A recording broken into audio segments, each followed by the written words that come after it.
one of the most important secret ingredients that you and I need to be able to ask Allah successfully whatever we want. And we all have things we want. And those are secrets between us and Allah. But if you're really going to be able to ask in a way that you're truly hopeful that Allah Azza wa Jal will respond to what you're asking for, there are some things that have to be in place. And one of the most important things that the Quran keeps highlighting that has to be in place is that you and I have to ask Allah to forgive us first. You have to ask Him to forgive us first. Before you ask Him anything else that you want or I want, we need to be able to genuinely ask Allah to forgive us. And I'm saying today, people ask, which dua can I make for forgiveness? Or what are the best words I can say for this dua? Or, people have duas for separate occasions. So when a woman is expecting, she'll email me or she'll come up to me and say, look, I'm going to have a baby. Which dua can I make right now?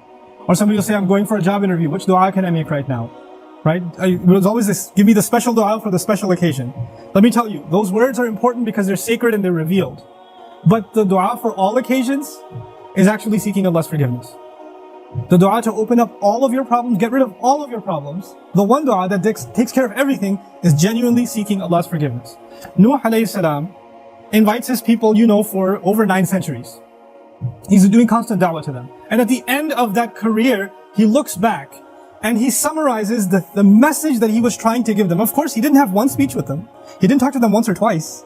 Laylan wa nahara, da'awtu qawmi laylan wa nahara. Night and day. He didn't even take nights off. He's constantly inviting them.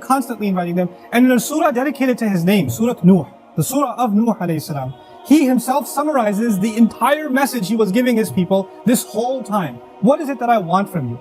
إِنِّي كُلَّمَا دَعَوْتُهُمْ لِتَغْفِرَ لَهُمْ. Every time I was inviting them, I was only inviting them, calling them to this faith, so you could forgive them, Ya Rabb. So you could forgive them. And then literally he says, here's how I invited them. This is what I exactly said to them over and over and over again. قُلْت, I said, إِسْتَغْفِرُوا رَبَّكُمْ. Seek forgiveness of your master.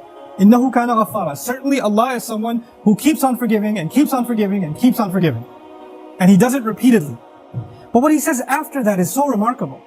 He said, you people, and I need you to understand who He's talking to. He's talking to one of the worst nations in history. Nuh alayhi salam is described as one of the worst nations of all the nations.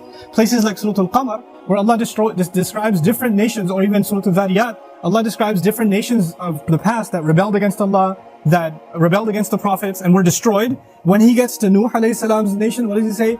وَقَوْمَ نُوحٍ مِّن قَبْلِ إِنَّهُمْ كَانُوا هُمْ أَظْلَمَ وَأَطْغَى. The nation of Nuh from much before, they certainly were more wrongdoing and more rebellious than everyone else.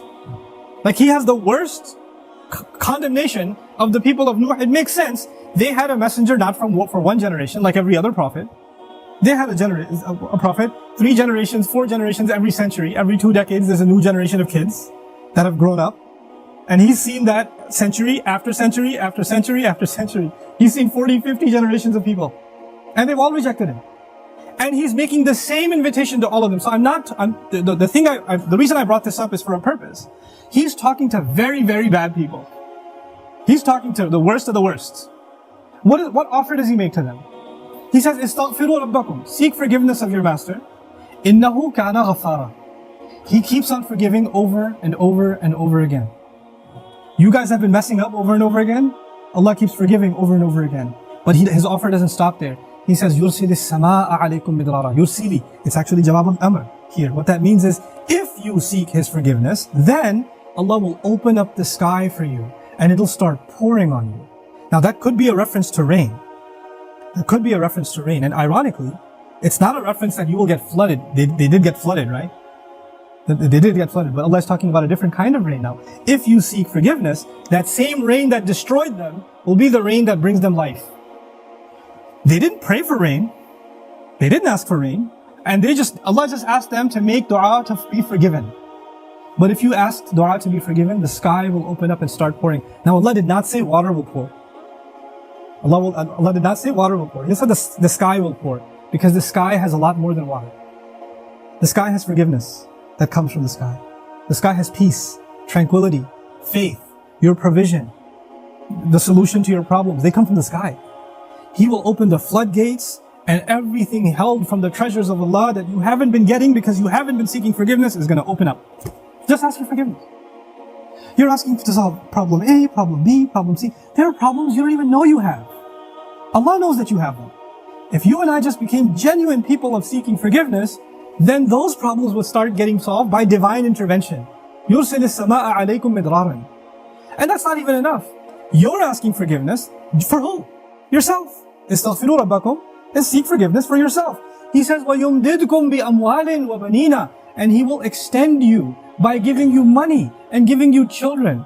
He will further your good legacy with money and kids. It's not even money that will lead you away from Allah, because it's in the context of you seeking forgiveness. He'll give you good money that will lead to you doing more good and benefit you in this worldly sense and in the akhirah sense. And He'll give you good children that will give you goodness while they're alive. They will respect you, show you love, obey you, make you proud. They will give you happiness when they're alive. And even when you're gone, they'll continue to do good deeds that become a continuous investment for you after you're in your grave. Allah will give you all of these things. By the way, this is the same two words, money and children. Later on, وَإِنَّهُمْ عَصَوْنِي وَاتَّبَعُوا مَنْ لَمْ يَزِدْهُ مَالُهُ وَوَلَدُهُ إِلَّا خَسَارًا. They disobeyed me, and they only followed the people whose money and his kids do nothing but cause them more loss. Money and kids are a means of loss.